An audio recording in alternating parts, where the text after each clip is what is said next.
pessoal, tudo bem? Você está no canal do Petra Belas Artes Digital e seguindo as nossas entrevistas, hoje a gente vai dar uma olhada numa entrevista que o Eric Rohmer fez com François Truffaut lá para 1968 mais ou menos, para eles discutirem o filme O Atalante, do Jean Vigo. É um filme que ficou bastante esquecido no começo, na época que ele foi lançado, e ele foi ser redescoberto pelo pessoal da crítica da carreira dos anos 50. Então eles vão discutir muito sobre esse redescobrimento do Atalante, sobre como isso foi importante para a cinefilia francesa e sobre como era o cinema francês antes, o cinema francês comercial principalmente. É uma discussão muito rica e que dá para ver muita coisa legal ali. Então não esquece de se inscrever, ativar o sininho e aproveita mais uma dessas entrevistas. François Truffaut, quel âge aviez-vous quand vous avez vu pour la première fois l'Atalante?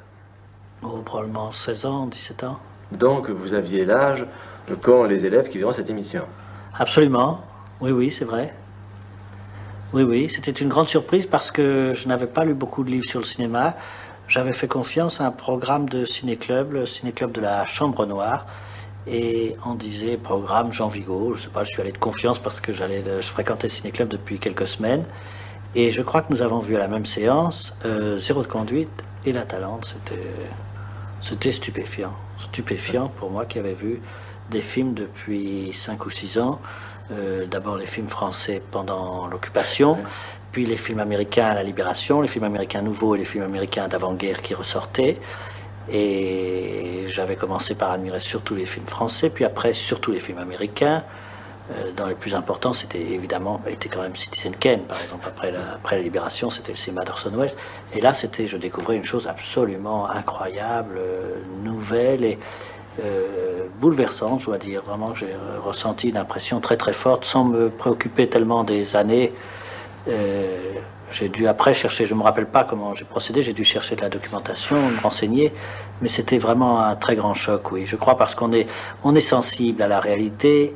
Il n'y a pas d'âge pour ça. Au contraire, je crois que dans les années de jeunesse, on a un sens plus aigu de la réalité, je le crois. Je m'en suis aperçu plus tard en travaillant par exemple avec des enfants dans des films.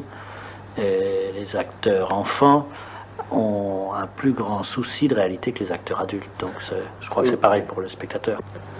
L'Atalante que nous venons de voir s'inscrit dans une série qui s'appelle Connaissance du cinéma et dans laquelle nous avons pu voir Tony de Jean Renoir, Paisa de Rossellini, et nous verrons un film de Mizoguchi, Tabou de Murnau, tout cela sous le patronage, si l'on peut dire, de Lumière.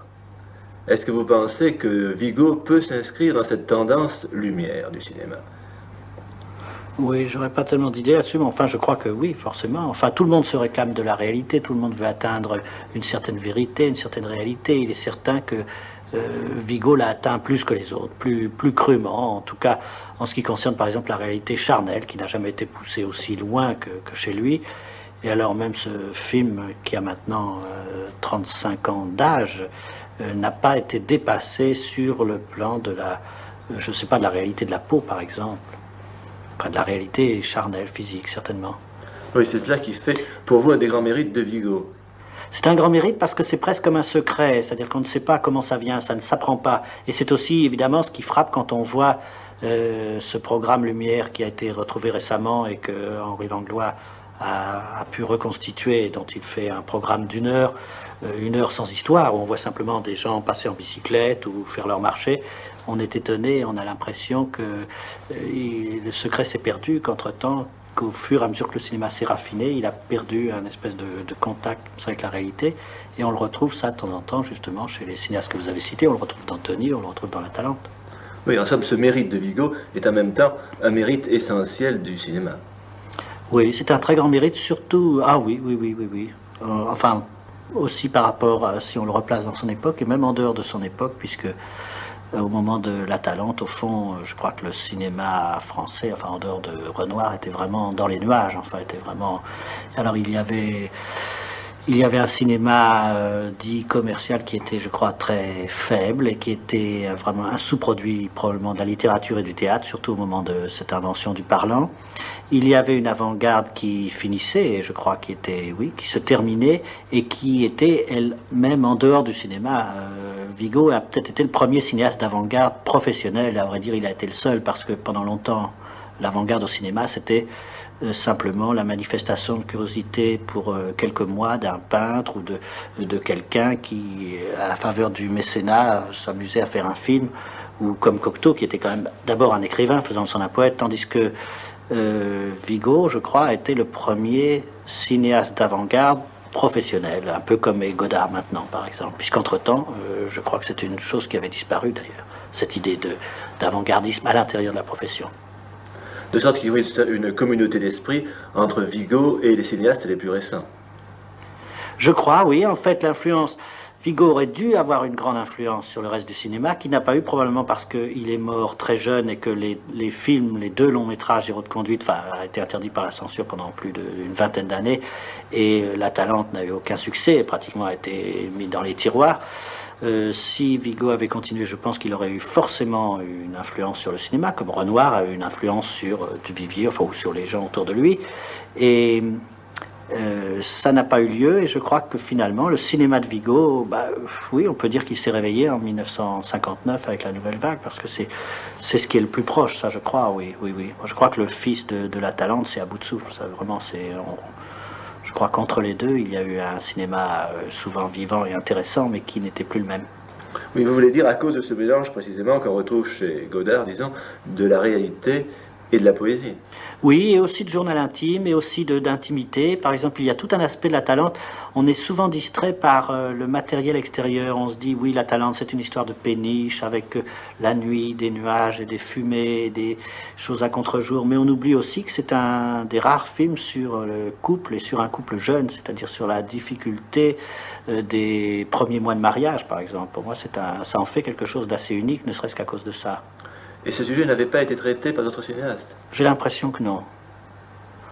On le compare souvent à un film muet, à L'Aurore de Murnau. Il semble bien qu'il n'y ait pas tellement de films sur ce sujet-là dans l'histoire du cinéma. Oui, moi je verrais, avec l'Aurore, je serais plutôt frappé par les différences, parce que quand même l'Aurore est un produit complètement contrôlé, dominé. C'est un film où même la nature est reconstituée en studio, où on ne profite pas de la réalité, tandis que dans La Talente, eh bien, il y avait la neige. Vigo a improvisé une scène de chômage où Dita Parlo fait la queue devant une usine. La scène était prise par les glaces, la péniche ne pouvait pas avancer. Il a fait une scène entièrement en contre-jour, c'est-à-dire qu'il a improvisé, il se pliait tout le temps en circonstances. Et ce cinéma-là, quand même, ce cinéma d'improvisation et même de débrouillardise, c'est quand même le contraire de l'Aurore, oui. Si j'ai cité Murnau, c'est précisément parce que nous verrons Tabou. Mais il me semble que chez Vigo, il y a à la fois un côté, disons, expressionniste, c'est-à-dire une stylisation du geste assez poussée, et d'autre part, une recherche de la réalité, que d'ailleurs on trouve aussi, d'une certaine façon, dans Murnau et dans Tabou en particulier. Oui, certainement, parce qu'il devait être une personnalité double. On se demande, évidemment, on est très curieux de savoir vers quoi il serait allé. C'est-à-dire, est-ce qu'il aurait développé la tendance réaliste ou bien est-ce qu'il allait vers l'esthétisme? Ce n'est pas impossible. Peut-être qu'il serait devenu quelqu'un d'extrêmement raffiné. Il serait peut-être allé du côté de Senzo, ou du côté du Carrosse d'Or, ou alors, au contraire, il se serait débarrassé de toute une tendance très très esthétique et il serait devenu plus cru, c'est-à-dire il serait allé davantage du côté de Tony. Ça, on ne peut pas savoir, mais là, évidemment, on a constamment les deux en contrepoint. Il y a un point de comparaison avec Renoir. C'est par exemple le personnage de Michel Simon que nous trouvons dans Boudu sauvé des eaux. C'est ça, et Boudu qui est antérieur. Enfin, je crois qu'il y a une influence, oui. C'est absolument certain. Il y a forcément une influence de Boudu. Je ne sais pas, dans Boudu, il y a une scène justement où on reproche à Michel Simon d'avoir la barbe hirsute mal taillée. Il revient, il va chez le coiffeur, il revient avec la barbe taillée de travers. Et là, on a une histoire avec le tondeur de chien. Enfin, je crois qu'il y a forcément une influence, que Vigo avait dû être frappé par Boudu, certainement. Oui, ce film est juste entre Boudu et La Chienne. C'est entre les deux grandes autres créations de Michel Simon. Mais alors, est-ce que le personnage de Simon est plus vrai, plus réaliste, si on peut dire, chez Renoir ou chez Vigo? Non, il est à peu près... je crois qu'il est équivalent à celui de Boudu. En fait, La Talente, c'est une commande. C'est un scénario qui existait, qui a été remanié. Et c'est très curieux parce qu'on voit comment... Je ne pense pas qu'il serait parti, que partant de zéro, c'est-à-dire partant ayant carte blanche pour faire un long métrage, il aurait fait La Talente, il l'aurait écrit comme ça. La Talente s'explique assez bien si on sait que c'est un scénario qui existait et qu'il a corrigé. Alors par exemple, ce personnage du Père Jules devait être un personnage simplement pittoresque sur le scénario. Il devait être très superficiel dans le pittoresque. Or, c'est pas que Vigo a lutté contre le pittoresque, il en a plutôt rajouté, simplement, c'est devenu... On oublie que c'est du pittoresque, c'est devenu vraiment de la vraie poésie violente. Il devait y avoir, je sais pas, il devait y avoir ses colères, il devait y avoir le côté rouspéteur, mais il ne devait pas y avoir la main coupée dans le bocal, il ne devait pas y avoir le phono qui marche avec le doigt, et voilà. Michel Simon a dit qu'il avait beaucoup improvisé dans ce film, mais en même temps nous frappe le côté très voulu du jeu, me semble-t-il. Oui, l'un n'exclut pas l'autre, certainement. Il y avait une très grande part d'improvisation, de complicité entre les deux, toujours dans la mesure où ni l'un ni l'autre n'était content probablement du scénario de départ de cette commande qu'il fallait sauver aussi, qu'il fallait enrichir. Et évidemment, là, on a assez bien l'image du style de Vigo, puisque Michel Simon est très acteur. C'est pas quand même l'équivalent de quelqu'un qu'on prend dans la rue, comme dans le cas du néoréalisme, comme dans le cas de Païssa. Il est très acteur et en même temps, pourtant, il y a très grand réalisme, peut-être parce que c'était aussi un acteur qui travaillait sur une base d'observation. Par exemple, dans le film, il répète très souvent les phrases 2 fois. Alors je crois qu'il y a plusieurs idées là. Il répète les phrases 2 fois parce que à cette époque, le son réel, il n'était pas question de post-synchronisation, le son réel enregistré dans des conditions difficiles n'était pas toujours audible. En même temps, il y avait son accent, sa barbe, et je crois aussi qu'il se souvenait d'un personnage dont le comique venait de la répétition des phrases. Alors, je ne sais plus quelle phrase, mais enfin, il dit toujours presque chaque phrase 2 fois, comme il l'a fait aussi dans Boudu. Mais en ce qui concerne les gestes également, on a l'impression d'une direction extrêmement précise imprimée par Vigo à ses interprètes. Oui, parce qu'ils sont toujours exagérés, mais ils ne sont pas exagérés par maladresse, ils sont exagérés par style un peu comme... Et ça me ferait penser à une autre influence peut-être de Vigo, c'est l'influence qu'il aurait exercée sur un cinéaste comme Fellini. Je crois que chez les deux, il y a le goût de la caricature, certainement. Du trait grossi et qui est révélateur, oui, ça je crois. Et dans un film comme 8,5, ce personnage de cette énorme femme qu'on trouve sur la plage, enfin qui était un souvenir d'enfance, la Saragina, c'est une chose qui est très proche de Vigo. De même que le schéma de La Talente, le couple, un moment menacé par un autre personnage, là je ne pense pas à Michel Simon, mais je pense au Gilles Margaritis dans la scène de l'auberge, là, aujourd'hui dans La Talente, eh bien je crois que ça, on retrouve là le triangle de la Strada, enfin le ménage c'était un ménage quoi de forains, Anthony Quinn et Gelsomina, Giulietta Massina, et qui était troublé à un moment par la fantaisie et qu'amenait un personnage de l'extérieur qui était également très sautillant, on est très proche à ce moment-là. On caractérise souvent Vigo par le goût de l'insolite, du bizarre, de l'étrange. Est-ce que c'est ainsi que vous le voyez, vous ? Oui, et qui est une chose, je trouve, en général dangereuse au cinéma. Enfin, si elle n'est pas fortement compensée, parce qu'elle peut donner des œuvres qui ne tiennent pas debout, où tout est possible, où on est dans de l'irréalité au bout de 10 minutes. Comme je crois que cette mésaventure est arrivée justement à Fellini avec le film qui est venu après, 8,5, avec Giulietta et les esprits, ou bien avec certains films fantastiques français comme La Nuit fantastique, justement. Enfin, quand il n'y a plus de repères avec la réalité, je crois que on entre dans une impasse là. Et il est certain que Vigo a des élans vers ce fantastique absolu, mais il retombe tout le temps sur ses pieds parce que l'idée de quotidienneté, enfin l'idée de manger, de s'habiller, d'être dans des endroits vrais, à faire des choses vraies, à dire des choses vraies, est là quand même tout le temps derrière. Oui, de sorte que Vigo est aussi un cinéaste du quotidien, mais, pas tout à fait au même titre que Renoir, Rossellini, par exemple, ou Lumière, mais le bizarre est toujours lié à la vie de tous les jours. Oui, il est lié à la vie de tous les jours. Quand il s'envole, le moment dans La Talente, évidemment, où on le sentirait, si on voyait... Moi, je connais tellement des films comme ça, je les connais par cœur, mais j'essaie tout le temps de penser à ce que je ressentirais si je voyais pour la première fois. Si je voyais La Talente pour la première fois, je serais certainement émerveillé de scène en scène, mais j'aurais très peur pour le film au moment où on entre dans cette auberge, enfin le moment où Margaritis dévale la pente avec son vélo.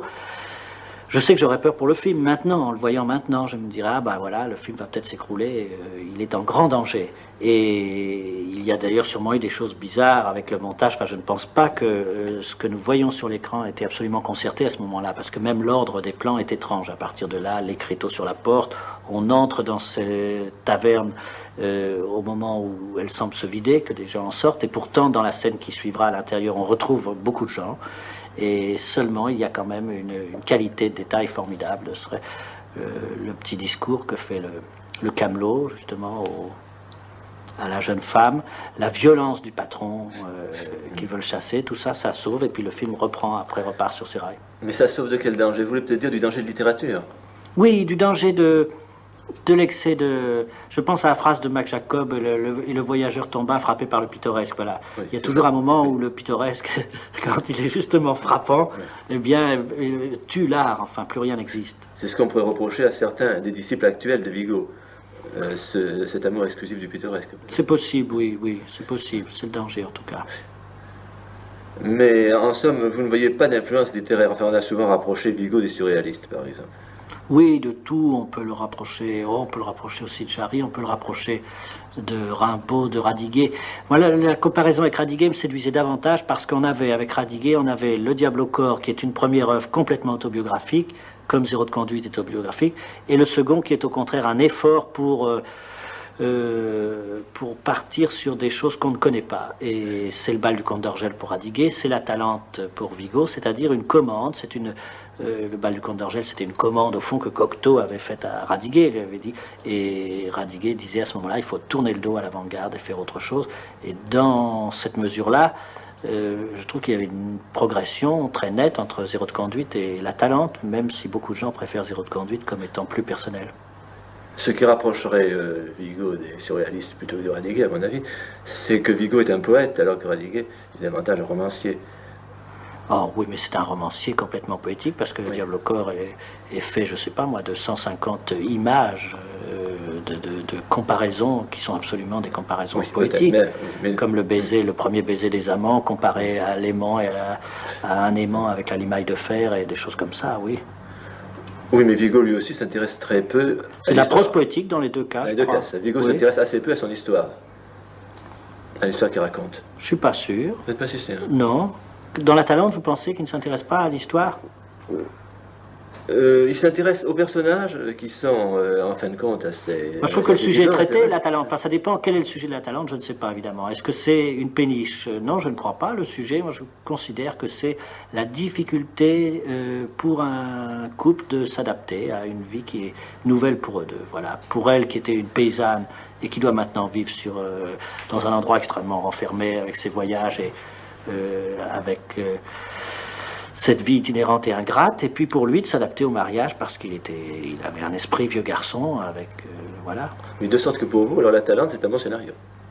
Pour moi, c'est une bonne histoire, oui. C'est même une bonne histoire, oui. Oui.